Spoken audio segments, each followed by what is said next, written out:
Hello everyone, welcome to my YouTube channel.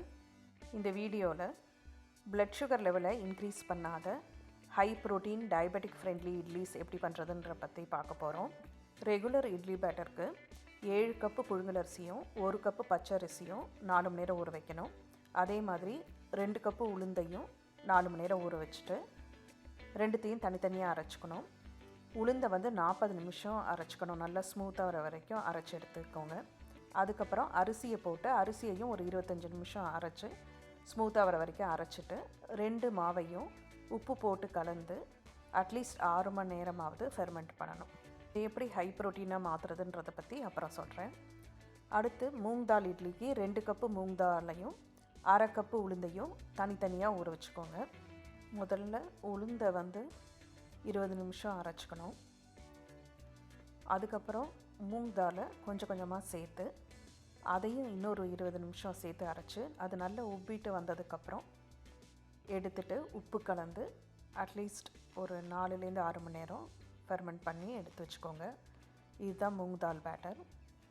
அடுத்து கொள்ளு இட்லிக்கு 2 கப்பு கொள்ளை 4 மணி நேரம் ஊற வைங்க. 1/2 கப்பு உளுந்தை தனியாக ஊற வச்சுக்கோங்க. அதையும் 4 மணி நேரம் ஊற வச்சுட்டு முதல்ல உளுந்து அரைச்சிடணும். அதே மாதிரி 20 நிமிஷம் அரைச்சிட்டு 20 நிமிஷத்துக்கு அப்புறம் கொஞ்சம் கொஞ்சமாக கொள்ளுவை சேர்த்து இன்னொரு 30 நிமிஷம், கொள்ளு அரைகிறதுக்கு லேட் ஆகும், அதனால் ஒரு 30 நிமிஷம் அதையும் சேர்த்து வச்சு அரைச்சி ஸ்மூத்தாக வந்ததுக்கப்புறம் உப்பு போட்டு அதை கலந்து எடுத்து வச்சிட்டிங்கன்னா கொள்ளு பேட்டர் ரெடி. அடுத்து அவகேடோ இட்லி பண்ணுறதுக்கு பச்சை பயிரை ஒரு 8 மணி நேரம் ஊற வச்சு எடுத்து வச்சுக்கோங்க. 1/2 கப்பு உளுந்த 4 மணி நேரம் ஊற வச்சுக்கோங்க. பச்சை பயிறு முளைக்கட்டி இருந்ததுன்னா ரொம்ப நல்லது. அந்த முளைக்கட்டின பயிரோட ஒரு 5-6 பச்சை மிளகாய் சேர்த்துக்கோங்க. அதுக்கப்புறம் 2 அவகேடாவை கட் பண்ணி போட்டு அதோட கொஞ்சமாக உப்பும் எலுமிச்சம்பழம் ஜூஸ் கொஞ்சமாக கலந்து அதை தனியாக அரைச்சிக்கணும். உளுந்தை தனியாக 20 நிமிஷம் அரைச்சி எடுத்து அதையும் இந்த பேட்டரோட சேர்த்து ரெண்டுத்தையும் ஒன்றா கலந்து அரைச்சி எடுத்து வச்சிட்டிங்கன்னா அவகேடோ பேட்டர் ரெடி. இட்லி தட்டில் எண்ணெய் தடவிட்டு முதல்ல ரெகுலர் இட்லி பேட்டரை விடுறேன் ஃபஸ்ட்டு தட்டில். 2வது தட்டில் மூங் தால் பேட்டர் விட்டுருக்கேன். 3வது இதில் அவகேடோ பேட்டர். ரெகுலர் இட்லி பேட்டரில் கொஞ்சமாக ஜாக் ஃப்ரூட் ஃப்ளோர் கலந்து அதை இட்லி பண்ணிங்கன்னா உங்கள் ப்ளட் சுகர் லெவல் ஏறவே ஏறாது. இந்த ஜாக் ஃப்ரூட் ஃப்ளோரை நீங்கள் எதில் வேணால் சேர்த்துக்கலாம். ஸோ இதுக்கு இட்லி பண்ணுறதுக்கு நான் யூஸ் பண்ணியிருக்கேன். 5வதாக கொள்ளு இட்லிக்கு பண்ணியிருக்கேன். 6வதுக்கு ராகி இட்லி. அதுக்கு 1/2 கப்பு உளுந்தை 20 நிமிஷம் அரைச்சிக்கிறோம்.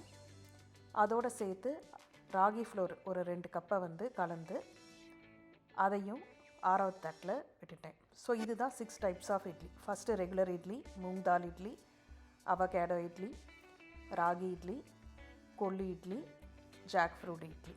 6 தட்டில் 6 விதமான இட்லியை செஞ்சுக்கிறோம்.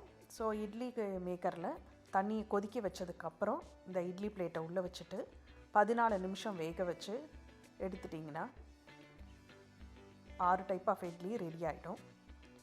High protein healthy idlis.